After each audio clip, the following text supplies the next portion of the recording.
En esta nueva sesión del Laboratorio de Análisis de Redes Eléctricas vamos a entrar al caso de estudio número 4, correspondiente a redes de 2 puertos, ya siendo este el último tópico del laboratorio. Como pueden ver, en la red mostrada se nos solicita determinar los parámetros de admitancia y de impedancia de la red. En la parte inferior podemos ver el diagrama de conexiones de Simulink para nosotros posteriormente realizar la simulación y contrastar estos resultados con los teóricos obtenidos. En esta primera parte vamos a proceder con los cálculos teóricos. Entonces, tenemos aquí nuestro circuito planteado. Vamos a optar por ir y hallar los parámetros de impedancia. Para ello, tenemos que plantear ecuaciones de malla, pero antes vamos a hacer una pequeña reducción en este circuito, ya que al tener aquí 1, 2, 3, 4, 5 mallas, tendríamos que plantear 5 ecuaciones, pero podemos reducir una si nosotros convertimos esta fuente de corriente en paralelo con resistor a una fuente de voltaje en serie con resistencia. Entonces aquí podemos ver el nuevo circuito. La rama que les comenté ahora se convirtió en resistencia de 2 ohmios en serie con un voltaje Vx. ¿De dónde sale el valor de Vx? De multiplicar esta fuente de corriente, su valor, por el valor de la resistencia que está en paralelo. Ahora sí, planteamos las 4 ecuaciones de malla, en este caso I1, IA, IB e I2. Y para la primera ecuación vamos a tener que V1 va a ser igual a 2 veces I1 menos 2 IA. Esto porque al momento de cruzar por este resistor, las corrientes van en distintos sentidos.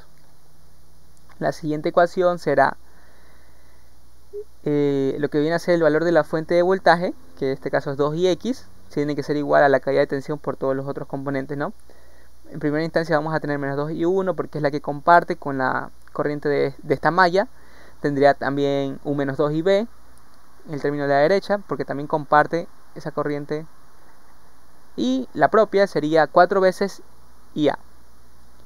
Para la tercera y cuarta ecuación tenemos esta representación. Como solo tenemos una fuente de voltaje, sería menos Vx es igual a la caída de tensión por las otras componentes, por las corrientes propias y las corrientes adyacentes, ¿no? Las adyacentes serían menos 2IA y 2I2. En este caso es positivo porque la corriente IB va en el mismo sentido que la corriente I2. Simplemente por referencia, por cómo definimos la corriente. Ya finalmente la última ecuación también será, ahora aquí vamos a tener dos fuentes de voltaje, V2 y Vx. Esos van en el lado izquierdo, y en el lado derecho de la ecuación sería la corriente propia y la corriente adyacente, que sería IB.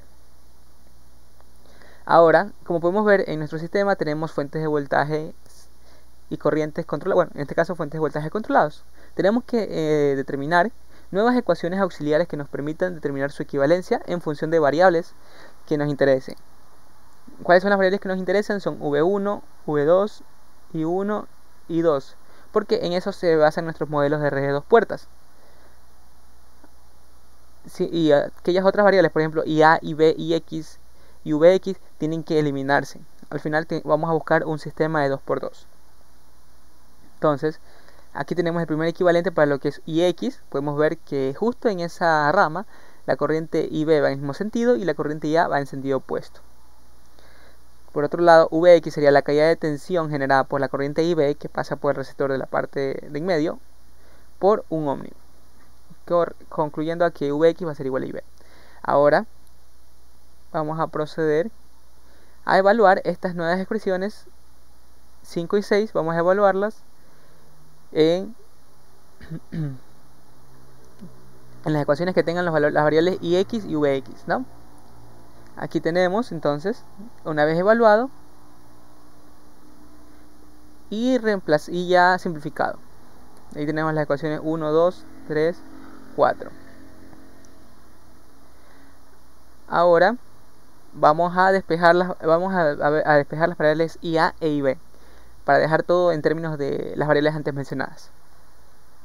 Entonces para eso vamos a hacer uso de la primera ecuación y tenemos que IA es igual a I1 menos IV1 entre 2, siendo esta la ecuación A.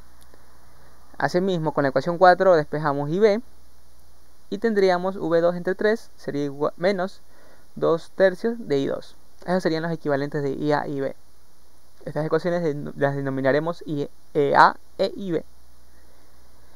Ahora sí, finalmente vamos a evaluar estas ecuaciones A y B en las dos que faltan. Serían estas dos de aquí, 2 y 3.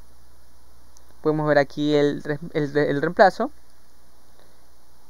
Y una vez que despejamos, dejamos a un lado los términos de voltaje y en el otro lado los términos de corriente.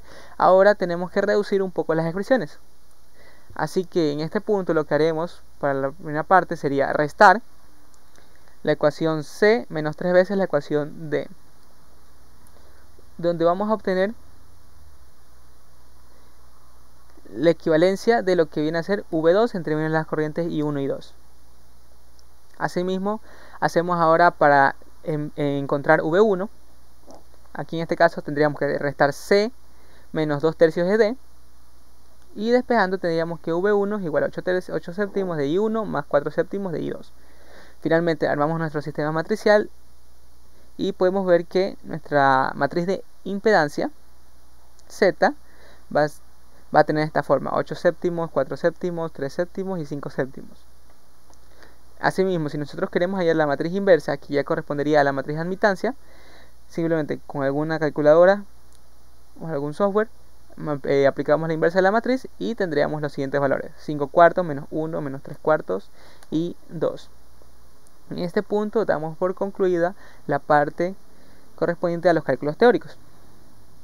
En la siguiente parte vamos a verificar estos resultados obtenidos mediante simulación y diagramas de bloques de Simulink.